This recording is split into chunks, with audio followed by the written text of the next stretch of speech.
Hi everybody and welcome to another episode of GeekTalk. My name is Jan-Willem, I'm the creative director here at WebinarGeek, and today I'm sitting here with Nick, straight from Scotland. Yep, straight from Scotland, straight Yes. from Edinburgh, flew out on Sunday. Yes. So for the people that have been watching already, you know the drill. We pick a card, an icebreaker, to start the conversation. It's just a deck of cards with a lot of statements on it. These creative statements, they help you to create memorable conversations. And that's what we're going to do here today. So I'm going to draw a card for you, Nick, which is in line with the topic of today. Here we go. Iron Man or Batman? Which one's your favorite? Yeah, Batman. Yeah? Yeah. The Dark Knight. I find him way cooler than Iron Man. I mean, they both like use machines, Yeah. like a lot. They're probably the two most superheroes built out of machines. Yeah. But yeah, Batman doesn't really have the machines on him. Like, Yeah. he's not just a machine. Like Yeah. yeah. I'm not too big into superheroes too much, but I did enjoy the Dark Knight films. They were great. Yeah, no, indeed. I remember watching them in cinema. They were really like epic. Like the entire epicness that they brought onto it was really cool. Really cool. Yeah. No, I thought Iron Man is pretty funny on the card because it also resonates with the topic that we're going to talk about today, AI. All right. Yeah. You know, Jarvis is the first Iron Man. I think came out in 2008, and Jarvis was already like the speech synthesis, you know, the talking AI, the robot. So that's actually that's pretty funny. And you know, if you look at movies and science fiction in general, you can say that what happened? Did the reality got inspired, or people got inspired by those movies, or the other way around? You know, it's like, what do you think? Yeah, I guess they had. Well, I mean, AI kind of comes from like science fiction. Yeah. And it was firstly inspired like by the books and the writing. Indeed. Yeah.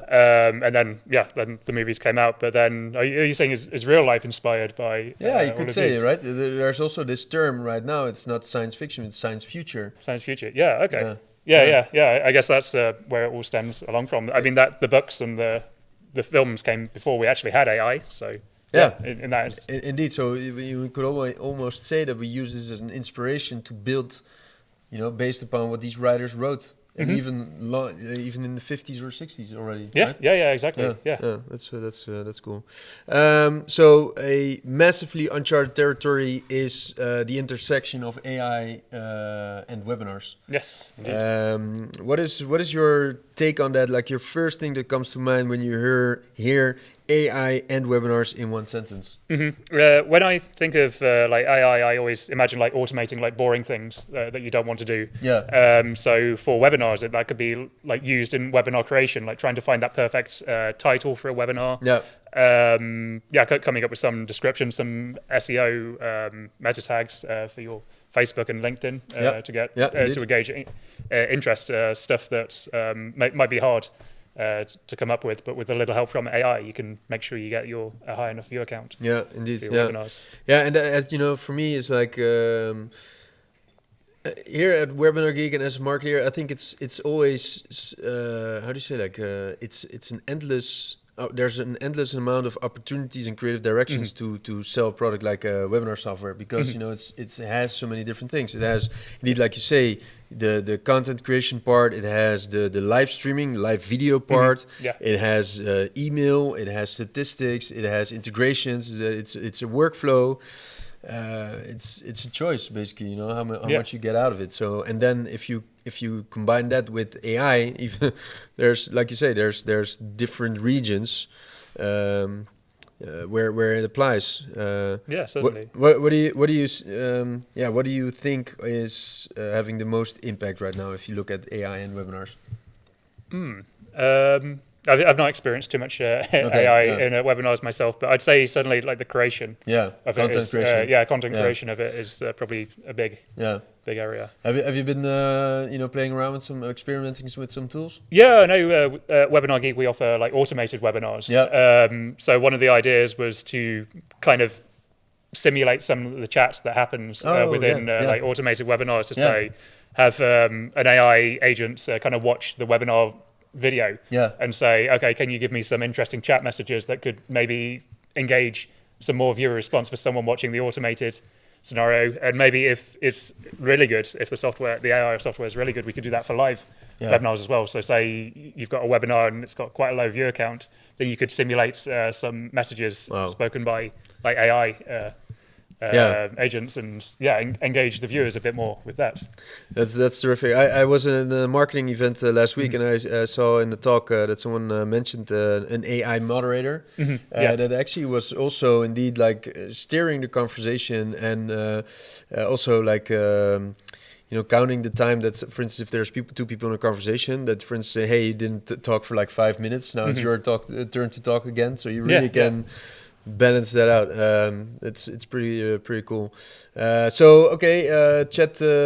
Chat moderation is a huge impact for actually a place where AI can help.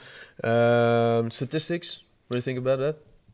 Yeah, I mean, it's always useful to analyze your statistics, and you always want to know what you want to do from the output of your statistics. So maybe AI can give some like more human feedback from them rather than just a load of data. Indeed. To say, okay, well, people stopped turning off of the webinar on this like certain time. Let's go back and analyze what was being said at that time. Maybe next time when you give the webinar, don't talk about that. And And if I think one of the most interesting parts is obviously the content creation part. Right now, we see all these new apps. There's 100 apps coming out every week, and especially the AI avatars. I think that's super interesting.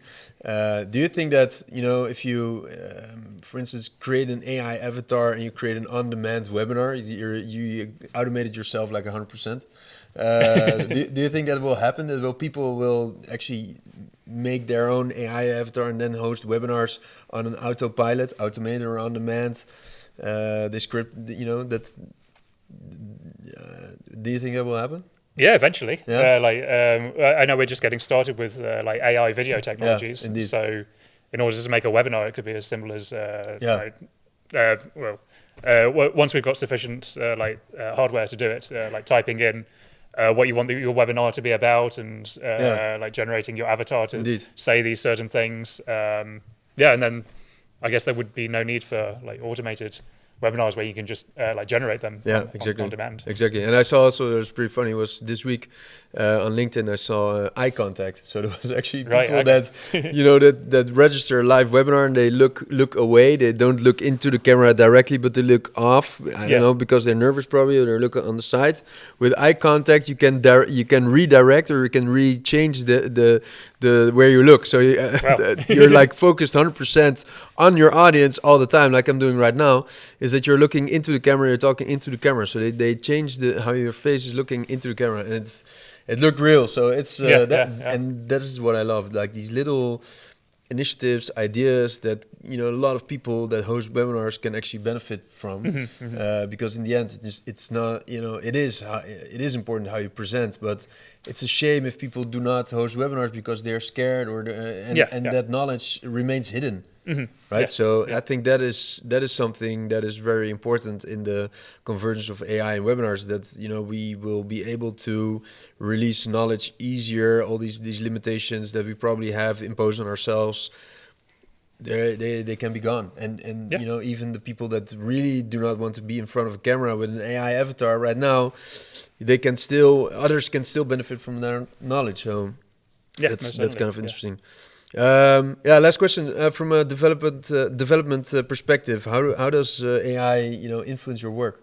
Good question. I definitely use it a lot to write a lot of boilerplate code. So if I'm going to create a new feature and it's similar to an existing feature, then I'll be able to use the AI in some way to kind of rapidly copy over that existing feature and kind of manipulate it, get all the basic stuff and then manipulate it to make this a new feature. And we use tools for that, which is kind of like reading our code as we're typing it, and the AI is getting new ideas for the way we write the code style, and then giving some helpful ideas. Often at times it's wrong, and we'll say no, that's rubbish. But then sometimes it will say, okay, I was going to type that anyway, but I can get it with the hit of a button. Wow! So it's basically a code Grammarly and a code body combined. Yeah, kind of. You can't take it you always can't trust it completely. So that's why there's always like a human behind there saying, yeah, that's good.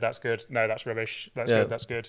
Yeah, but that's interesting to close it off, because I think that is in a general sense that jobs that are being affected by AI, that will happen, that we humans tend to become more like the supervisors. If there's like this how do you say, in a factory as well, you have like this conveyor belt with all these products, and we're not standing there doing the actual work or packing in it, but we're like doing more the supervision of see if this first line AI droids bots doing the work correctly. Yeah, exactly. Like the automated buses they have right now, which are driverless, but they've still got someone monitoring it. Exactly. Are they driverless?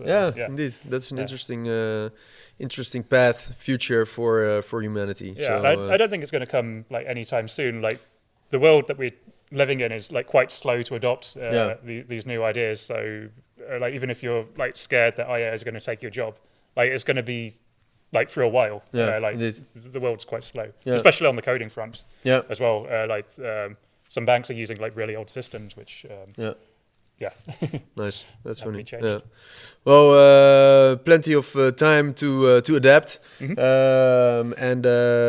Let's start with hosting webinars about AI with AI. Let's see how we will shape that future. Thanks everybody for watching this episode of Geek Talk. We hope you enjoyed and got inspired, and see you on the next episode. Bye bye. Bye bye.